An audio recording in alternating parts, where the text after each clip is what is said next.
ये जरूर पता था कि पापा की आर्थिक स्थिति बहुत ही खराब थी। जानते हैं, उस समय मुझे खुद पर भी विश्वास नहीं था। अब की बार हम मम्मी और पापा को निराश नहीं होने देंगे। पापा का सारा कारोबार ठप हो गया। खाने पीने के लिए सोचना पड़ता था, दाने दाने को मोहताज बनाना पड़ता था। तब वहाँ पर हमको बहुत बुरा लगा और मैंने अपना लक्ष्य निर्धारित किया। बेहतर से बेहतर होने का तलाश करें, बेहतर से बेहतर होने का तलाश करें। मिल जाए नदी तो समुंदर की तलाश करें। टूट जाते हैं शीशे पत्थर की चोट से, पत्थर टूट जाए ऐसे शीशे तलाश करें। मेरा नाम बॉबीराज है। मेरे घर में कुल 4 फैमिली रहते हैं। हम 3 क्लास में पढ़ते हैं और 10 क्लास का मैथ पढ़ा देते हैं। और मेरे पापा का नाम हुआ राजकुमार महतो, वो भी पढ़ाते हैं।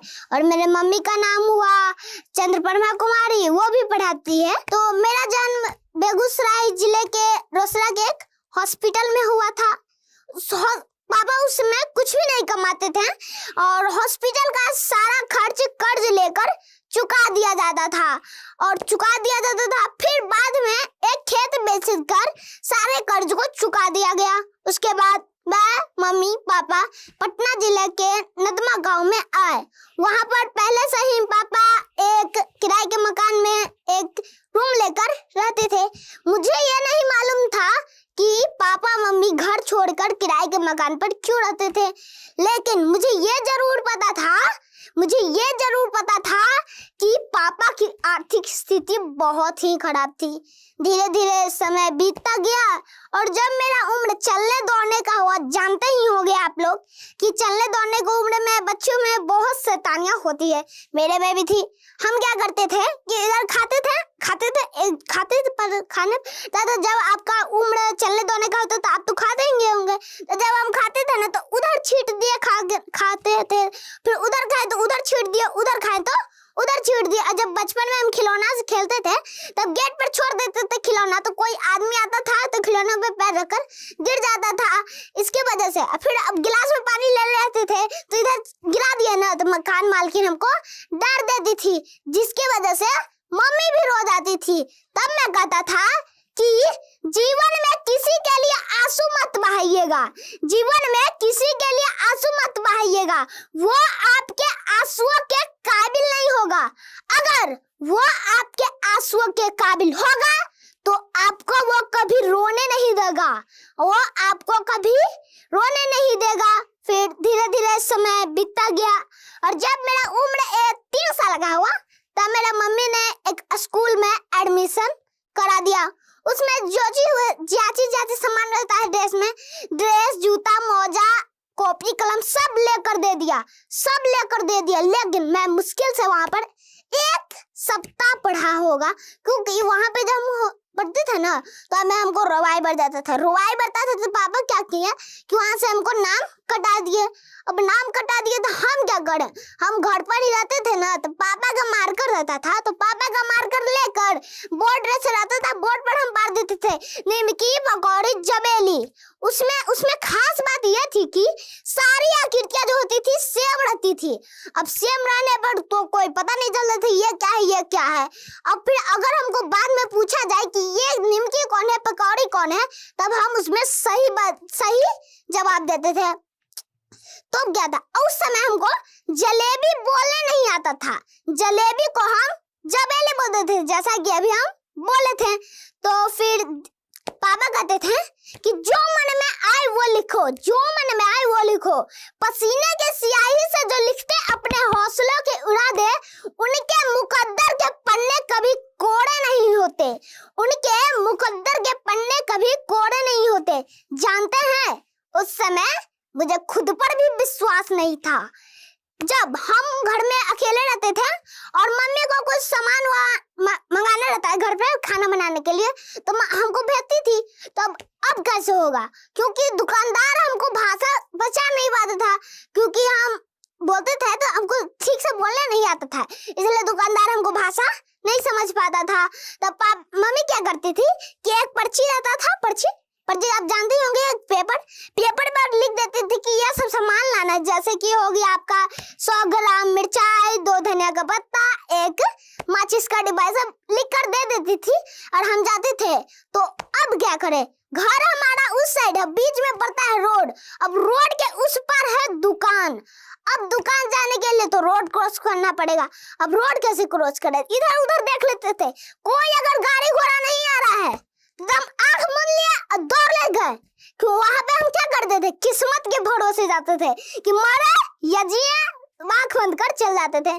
फिर सामान ऐसे करके मम्मी को देते थे। फिर धीरे धीरे समय बीतता गया और जब मेरा उम्र 4 साल का हुआ तब पापा ठीक नदमा के पश्चिम साइड चपौड़ गांव में 2 रूम का एक बना हुआ घर था, तो उसको खरीद लिया। वहां पर हम लोग 12 मार्च 2018 को वहां पे हम लोग शिफ्ट हो गए।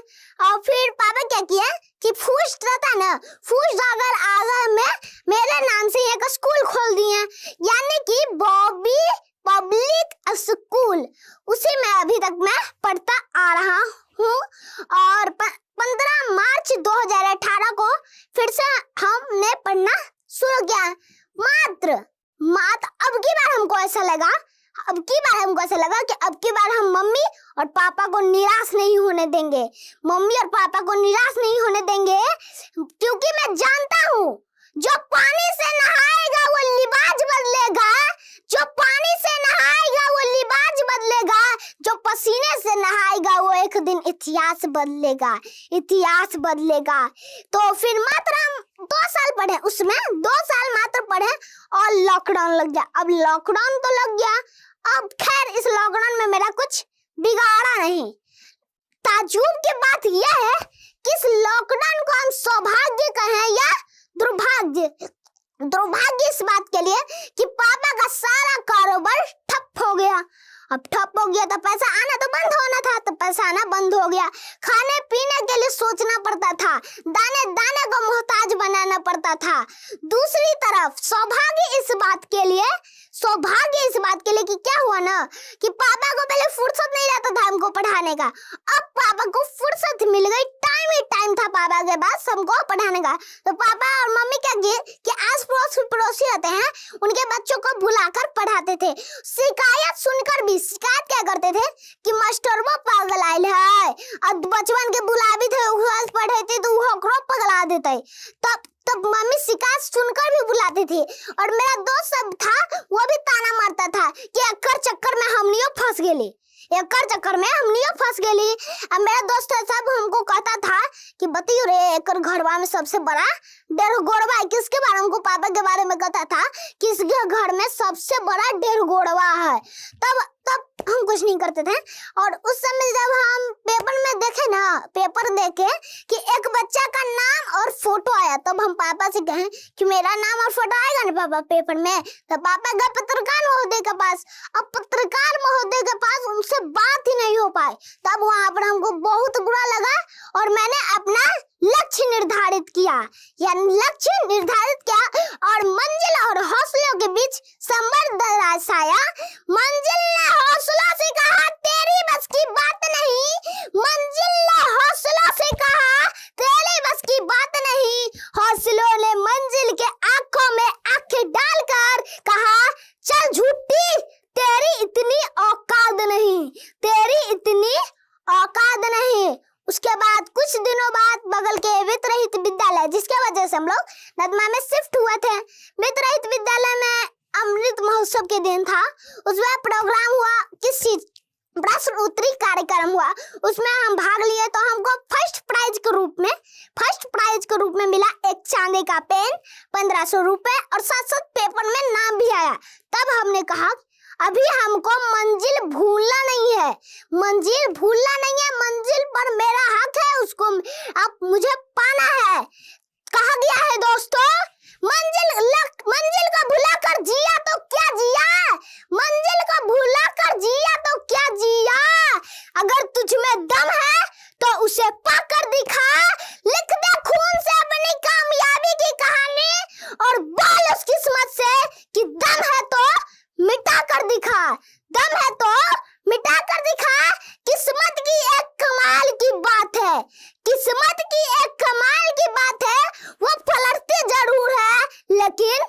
मेहनत की दम पर पलटती है। आप सोच रहे होंगे कि मैं 10वीं क्लास के बच्चे को पढ़ा कैसे सकता हूँ। पढ़ाने के बाद से पहले मैं बता देता हूँ कि मैंने कैसे पढ़ा। तो उसमें हमारे लॉकडाउन के टाइम में एक बेसिक मैथ लिखा गया था। बेसिक मैथ में क्या क्या था, 9 क्लास के स्तर तक का सब कुछ दिया गया था। जैसे हो गया आपका गुणनखंड, गुणनफल, साधारण ब्याज, ऐसी बहुत सारी चीजें होता है, उसमें दिया गया था। उसमें हम बेसिक मैथ बनाने थे। जब हमारा बेसिक मैथ क्लियर हुआ तब हम 6-7 का मैथ बना लेते थे आसानी से, क्योंकि वहाँ पर तो 9 तक का दिया हुआ था, तो हम 6-7 का मैथ बनाते थे। फिर जब उससे हमको बेसिक मैथ से क्या हमको लागू हुआ कि सब हमको फॉर्मूला का यूज पता चल गया। अब यूज पता चल गया तो क्या होता है कि कोई भी आप बुक लाकर रख दीजिए ना, तो उसमें से हम प्रश्न बना लेते हैं। एनसीईआरटी हो, आरडी शर्मा, ऐसे बुक्स होते हैं, तो आप रख दीजिए तो हम उसमें से सवाल बना सकते हैं। पढ़ते थे तो उसमें हमको कुछ प्रश्न होते थे जिसमें से हमको कुछ गड़बड़ी आता था। तो एक बार क्या हुआ कि कुछ बच्चे होते थे जो बनाते थे तो पीछे छूट गए, तो हम उसको बताने लगे, तो बता दिए ना, तब उसका भी छुट्टी हो गया जल्दी। और तब हमको ऐसा लगा ना कि वो प्रश्न हम कभी भूले ही नहीं। जब जो प्रश्न उसको बताए ना वो प्रश्न हमको भूले ही नहीं। तब हमको ऐसा लगा कि पढ़ने से अच्छा तो पढ़ाना ही है, अपना उसका रिवीजन भी हो रहा है। और पढ़ेंगे तो कॉपी कलम भी खत्म हो जाएगा। आप जब उसको बता रहे हैं तो उसमें उसका कॉपी कलम खत्म हो रहा है, मैं तो कुछ हो नहीं रहा। इससे यही हमको फायदा लगा। और क्या होता था कि जो रिवीजन हो जाता था उससे, जिससे हमारा मैथ कंठस्थ होता था। अभी तो मैं सिर्फ अपने दोस्तों को पढ़ाता था, लेकिन एक दिन कैसा हुआ कि मेरे पापा जैसा कि आपने हमको बताया कि मेरे पापा पढ़ाते हैं, तो एक दिन क्या हुआ कि पापा को कोई और काम में लग गया, तो पापा कोई और काम करने लगे तो उनका क्लास खाली रह गया। तो हम सोचे कि बच्चा उठ के गाँव चले गया तो क्या हुआ। तब हम कहा कि हम भी पढ़ाना शुरू कर दिए। तो पढ़ाना शुरू कर दिया तो उसमें हमको लगा कि पहली क्लास तो हम ये ले लिए, पढ़ाना शुरू किया तब हमको लगा कि अरे बाप रे बाप, हम तो इसको भी पढ़ा दिया। अब क्या हुआ, अब हम धीरे धीरे बढ़ते गए, उसी समय बीता गया, तब हम और स्तर के बच्चे को भी पढ़ा लेते थे। और आज मैंने अपना YouTube चैनल भी बनाया है जिसका नाम हुआ बॉबी राज ऑफिशियल। जो बच्चे मेरे से नहीं पढ़ पाते हैं वो ऑनलाइन पे भी पढ़ लेते हैं। धीरे धीरे हम पढ़ाते गए, पढ़ाने के बाद धीरे धीरे हम पढ़ाने लगे और ज़्यादा, तो मेरा नाम आज पूरा बिहार लेने लगा। मेरा सपना था कि पेपर में फोटो आए, और धीरे धीरे मेरा सपना अभी पूरा हो रहा है। आज मेरा नाम पूरा बिहार ले रहा है, लेकिन अभी मुझे यहाँ पर ही नहीं रुकना है, यानी कि यहीं तक मैं सीमित नहीं रहना है, मुझे और भी कुछ करना है, क्योंकि मेरा लक्ष्य है कि हमको वैज्ञानिक बनना है। लक्ष्य हमारा यही है और मुझे इसे पूरा करना है। अब जरा एक बार सोच के देखिए, जो मीडिया वाला के पीछे हम भाग रहे थे गेट के अंदर जाने से पहले, अब वो मीडिया वाला हमको पीछे भाग रहा है। एक बार मन से सोच के देखिएगा। इसीलिए कहा गया है वक्त अभी भी है, वक्त यूं बर्बाद न कर, खींच ले कमान पर तीर और वार कर। ज्यादा से ज्यादा निशाना चूक जाएगा, जीतना है अगर तो कोशिश 1000 बार कर। अभी मैं कोशिश करता रहूंगा। अभी हमको बहुत ही कोशिश करना है, क्योंकि अभी मैं मंजिल पर पहुंचा नहीं हूँ। अभी तो बस हम खाई से उठकर जमीन पर अभी मैंने पैर रखा है। अभी तो मंजिल बहुत दूर है, मंजिल को हमें पाना है, उस पर मेरा हक है। ये नहीं कि मेरा नाम पूरा बिहार ले रहा है तो मैं महान हो गया। अभी भी मैं राही हूँ, अहंकारी नहीं। अहंकार लोगों को पतन की तरफ लेके जाता है। कहा गया है दोस्तों, छत को बहुत गुरूर था छित होने का,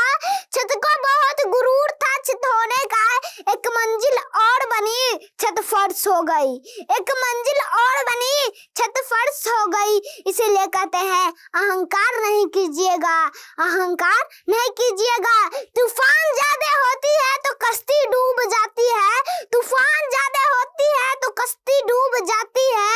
घमंड ज्यादा होता है तो हस्ती डूब जाती है, घमंड ज्यादा होता है तो हस्ती डूब जाती है। और अंत में इतना ही कहूंगा कि अगर आपको विश्वास ना हो रहा होगा कि मैं 10 क्लास का मैथ कैसे बना सकता हूँ, तो मेरे YouTube चैनल को भी आप जाकर देख सकते हैं, कोई रोक टोक नहीं है, जाकर देख सकते हैं। मेरा YouTube चैनल हुआ बॉबी राज ऑफिशियल, उसको जाकर देख सकते हैं। तो फिर अगर यदि पढ़ाई मेरी शान है तो बिहार मेरी जान है। जय हिंद, जय भारत। अगर आप इस टॉक के एंड तक पहुंच चुके हैं तो मैं आपको जोश टॉक्स का एक दूसरा रूप भी दिखाना चाहता हूं, जिससे मैं काफ़ी देर से जुड़ा हुआ हूं और मुझे बहुत बहुत ज़्यादा पसंद है कि वो क्या कर रहे हैं। जोश टॉक्स ने एक नया ऐप लॉन्च किया है जिसका नाम है जोश स्किल्स। अब वो नया नहीं रहा, काफ़ी टाइम से है, लाखों लोग उसको अब यूज़ करते हैं। और जोश स्किल्स पे आप अपनी ज़िंदगी के लिए कोर्सेज ढूंढ सकते हैं। वो कोर्स नहीं जो आपको physics, chemistry, commerce, business studies पढ़ाएंगे, वो कोर्सेज जो आपकी जिंदगी में आपको कैसे जीना चाहिए वो सिखाएंगे। मैंने खुद जो स्किल्स पे बहुत सारे कोर्सेज बनाए हैं, पब्लिक स्पीकिंग पे, इमोशनल क्राइसिस कैसे हैंडल किया जाए, अपनी पर्सनालिटी कैसे डेवलप की जाए। हर एक कोर्स में डेली क्विजेज हैं, एक्सरसाइजेज हैं, एक बहुत ही खूबसूरत कम्युनिटी है जो आपको सपोर्ट करेगी, आपको इनकरेज करेगी। आज ही डाउनलोड करें जोश स्किल्स का ऐप और उनके कोर्सेज एक्सप्लोर करके अपनी जिंदगी को आगे बढ़ाएं।